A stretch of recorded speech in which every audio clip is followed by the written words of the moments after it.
Hi welcome back to my channel. இது அடுத்த வீட்டு அடுப்பங்கரையில் இன்றைக்கி ஒரு சூப்பரான ஒரு ரெசிபி, செம்ம சூப்பராக இருக்கும். கண்டிப்பாக ட்ரை பண்ணி பாருங்கள். இது செய்கிறதுக்கு சுரக்காயில் வேஸ்ட் பீஸுன்னு கட் பண்ணி தூக்கிடுற அந்த சுரக்காய் சோற்று பீஸ் அதை எடுத்து கட் பண்ணி ஸ்கியூபாக எடுத்திருக்கேன். மீடியம் சைஸ் 2 தக்காளி, பச்சை மிளகா, மீடியம் சைஸ் 2 வெங்காயம் எல்லாம் கட் பண்ணி எடுத்திருக்கேன். அது கடாயில் ஆயில் ஆட் பண்ணிவிட்டு தாளிப்புக்கு கடுகு, உளுந்தம்பருப்பு, கடலைப்பருப்பு, சோம்பு எல்லாம் கொஞ்சமாக எடுத்து ஆட் பண்ணி பொரிஞ்சதுக்கப்புறம் கருவேப்பிலை 2 மீடியம் சைஸ் வெங்காயம் கட் பண்ணி எடுத்துருக்கதே ஆட் பண்ணிவிட்டு உப்பு ஆட் பண்ணி நல்லா வதக்கி எடுத்துக்கோங்க.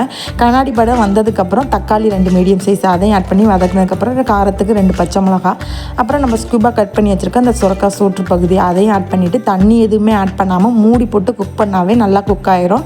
அதுக்கப்புறம் நம்ம ஸ்பைசஸ்க்கு மஞ்சள் தூள், மிளகாய் தூள் மட்டும் ஆட் பண்ணிவிட்டு நல்லா அந்த பச்சை வாசனை போகிற அளவுக்கு குக் பண்ணி எடுத்துகிட்டு மேலே கொத்தமல்லி, கருவேப்பிலை தூவி சர்வ் பண்ணிங்கன்னா செம்ம சூப்பராக இருக்கும். கண்டிப்பாக ட்ரை பண்ணி பாருங்கள்.